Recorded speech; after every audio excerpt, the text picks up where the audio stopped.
안녕하세요. 연희쌤입니다. 이번 편에서는 편입자소서의 졸업 후 진로 부분을 알아보겠습니다. 졸업 후 진로는 현실성을 기반으로 해서 미래상을 상상하여 써야 됩니다. 현실성을 기반으로 하라면서 또 상상해서 쓰라고요? 라고 하실 텐데요. 이게 어떤 의미인지 설명해 보겠습니다. 현실성을 기반으로 해야 한다는 말은 앞으로 진로가 지원 전공과 동일하거나 연결성이 있어야 된다는 겁니다. 심리학과 지원생이 의사가 되고 싶다고 한다면 아무래도 전공 선택의 타당성이 떨어지겠죠.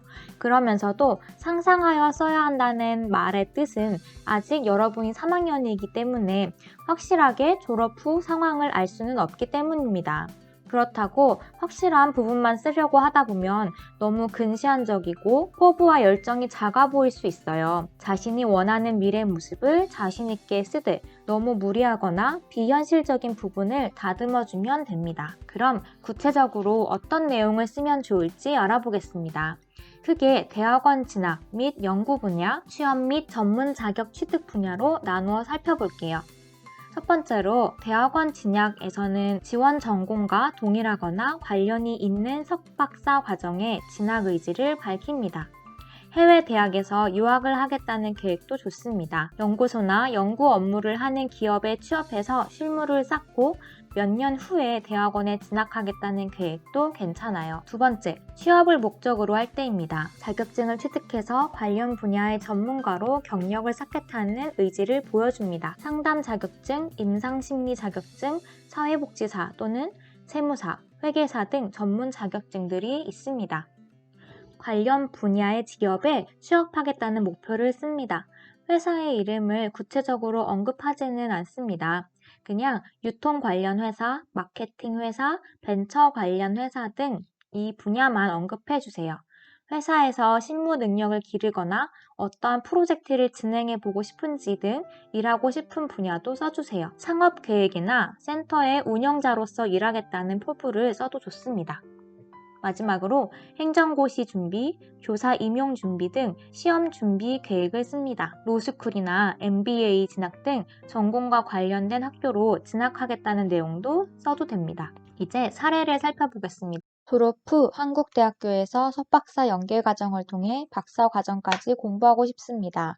딥러닝에 대한 신경망 연구를 깊이 있게 하여 인공지능의 이미지 분류, 객체 탐지, 텍스트 분야를 발전시킬 수 있는 방법을 연구하겠습니다. 또한 실생활에서 기술을 적용하고 활용할 수 있도록 경제성과 효율성을 높이고자 노력할 것입니다. 교수님과 여러 연구자들과 협력하여 인공지능의 발전에 속도를 더할 수 있도록 최선을 다하겠습니다. 여기서는 글 전체적으로 1번에 해당하는 그 중에서도 1-1 국내 석사에 대해 공부하고 싶다는 의지를 밝혔습니다. 두 번째 사례입니다. 졸업 후 중국어 광각 통역 안내사로 일하고 싶습니다. 첫 번째 문장에서부터 관련 기업에 취직하겠다고 말하고 있습니다. 2-2에 해당됩니다. 최근 중국인들의 한국 문화 관심에 대한 관심이 늘었고 한류의 영향으로 온라인, 오프라인 관광이 유명세를 타고 있습니다. 그러나 국내 통역사들은 한국의 문화와 역사를 모르는 경우도 많아서 안타깝습니다. 이에 먼저 중국어 관광 통역 안내사 자격증을 취득하겠습니다. 여기에서는 관련된 자격증을 취득하겠다고 말하고 있습니다. 2-1번에 해당합니다. 이후 한국대학교 중국어학과에서 중국어 실력을 키울 뿐만 아니라 한국사를 자세히 공부하여 중국인 관광객들에게 올바른 안내를 하고자 합니다. 첫 번째, 공무원 시험을 준비하겠다는 내용을 쓰지 않습니다. 행정고시를 통해서 사무관으로서 어떠한 분야에 이바지하겠다던가 소방관, 경찰관, 교사 등 특수 전문직에 도전하겠다는 목적이 있으면 괜찮습니다.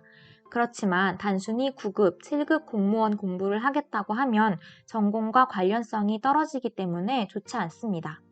두 번째로는 자신감 없는 내용은 쓰지 않습니다. 겸손해야 좋다는 생각으로 또는 거짓을 절대 섞을 수 없다는 이유로 자신감 없는 문장을 쓰는 분들이 있습니다. 예를 들면 아직 정해지진 않았지만 최근에는 유치원 교사를 하고 싶습니다. 확실한 방향은 전공 공부를 해본 후에 결정하겠습니다. 저에게 혹시 기회가 주어진다면 의학 분야 회사에서 일하고 싶은 마음이 듭니다. 실제로는 확실히 조금 없을지라도 자소서에만큼은 확실하고 당당한 표현으로 써주세요. 이렇게 고쳐보겠습니다. 예전부터 유치원 교사가 되기를 희망했습니다. 전공 공부를 통해 땡땡 분야에 대한 심도 있는 이해력을 갖추겠습니다. 의학 분야 회사에서 일할 수 있도록 땡땡 대학교에서 이론 지식과 실무 역량을 키우겠습니다. 이렇게 해서 오늘은 편입 졸업 후 진로 쓰는 방법을 알아보았습니다. 이 부분은 사실 자유도가 높고 정해진 답이 없습니다. 같은 학과를 나왔다고 하더라도 본인의 꿈과 미래의 진로는 모두 다르기 때문에 각자의 성향과 재능에 맞는 직업을 선택해서 써야 합니다. 편입 후에 진로를 바꾼다고 하더라도 교수님이 부정적으로 생각하지 않으니 걱정 말고 작성하세요. 다음 편에서는 편입 자소서 쓰기 마지막 시간인 특이사항 쓰는 방법에 대해서 알아보겠습니다. 영상이 도움이 되셨다면 좋아요, 구독, 알림 설정까지 눌러주시면 다음 편을 빠르게 보실 수 있습니다. 그럼 여러분 오늘도 화이팅 하세요.